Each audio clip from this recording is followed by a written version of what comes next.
Sitting in the theater for Oppenheimer, I still had to wonder what kind of a person other than reviewers would do the Barbenheimer double feature. I found out pretty quick when two idiots in hot pink sat behind me giggling at the atomic explosions. Because one of the greatest scientific achievements in human history, the deaths of hundreds of thousands, and the existential and moral dilemmas that come with the horrors of war are a laugh riot!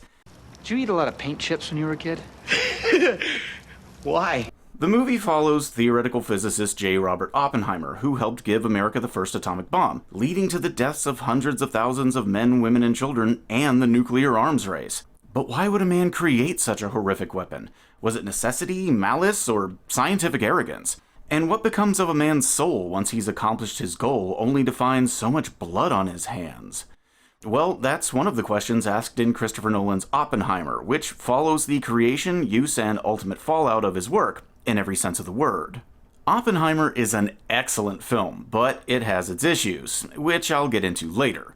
Nolan is a brilliant visual artist and understands how to manipulate mood in the audience. Usually he does that with flashy effects, fast-talking pseudo-scientific mumbo-jumbo, and philosophical word salad that tricks some viewers into thinking his movies are way smarter than they are. Truly, you have a dizzying intellect. Wait till I get going! Where was I? So I was a little curious to see how he'd handle real-life events, especially one so devastating and far-reaching. It turns out he deals with them rather well, blending facts and partial facts with the human drama, giving the audience something more than cold math to hold on to.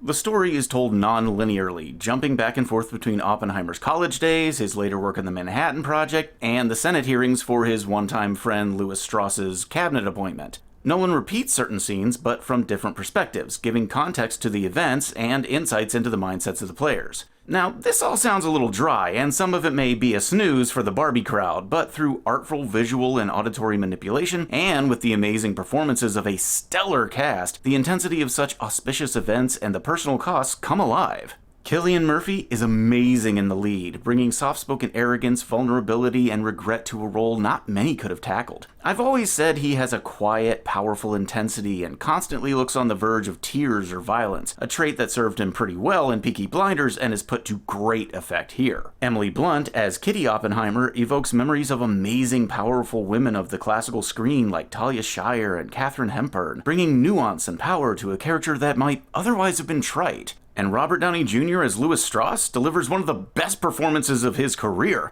reminding us that he is so much more than Tony Stark. And as one of the heroes/villains of the piece, he is incredibly nuanced, even if the film reduces his character to lazy good or evil labels on a dime, while ignoring the real-life man's complexities. But that's to be expected in these kinds of films. The point is, the list of amazing actors and performances goes on and on. It's a veritable banquet of acting accomplishments. A particularly powerful scene is one where Kitty finds Robert weeping in the forest. He confesses that he had an affair, and that his one-time lover has committed suicide. While looking to her for comfort, she grabs him and merely says, "You don't get to commit the sin, and then ask us for pity." A line that would have exceptionally powerful meaning later in the film. But the actors can only take a movie so far. What you really need is a well-told story. It's pretty common in docudramas to paint the protagonist as a saint or a tragic hero, but Oppenheimer spares no one any blushes. Robert Oppenheimer was an egotistical jerk who cheated on his wife, slept with his students, and made more enemies than friends. But he was also a genius of great talent who led incredible leaps forward in science. Strauss was a self-made man and a philanthropist, but he was also an opportunist with a vengeful streak hoping to ride Oppenheimer's coattails to glory. And Kitty was a climber, jumping from one powerful man to the next, seeking to sit at the right hand of power. In the wrong hands, characters like these could have come across as shallow, but Nolan and crew took the raw materials and molded them into real people, with layers and flaws, even if they did breeze over even deeper layers for the necessity of time. The biggest problem with the movie, as well as one of its strengths, is the non-linear storytelling. It's a plus because it allows the movie to show consequential moments and the varying perspectives side by side without making the audience think back 2 hours or more to piece it together.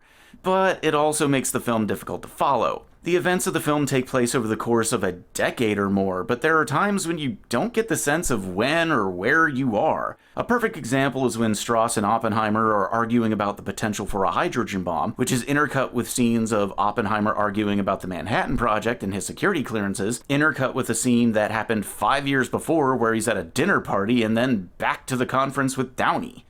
Unless you already know some of the timeline from history class, this can be really confusing. And if you're shy about nudity, this ain't the movie for you. Yeah, Oppenheimer was a womanizer and a sleaze, but there were scenes so gratuitous that I had to wonder if Nolan wanted an excuse to make a kinky softcore science porno. And sure, he streamlined and smushed some people and events together, but it's a movie, not a documentary. Regardless of the faults, this is a movie that is worthy to be called a film, and it deserves to be seen in theaters. It has Nolan's signature visual and auditory bombacity, but steers clear of most of his pathetically pretentious philosophical bullcrap. In short, it's a well-realized film and deserves more than to be chained to a neon nitwit gigglefest pretending to be a groundbreaking feminist power statement like Barbie as part of a double feature. But what did you guys think about Oppenheimer, or even Barbenheimer? Let me know in the comments below, like if you liked the video, subscribe if you want to hear more, and as always, happy viewing!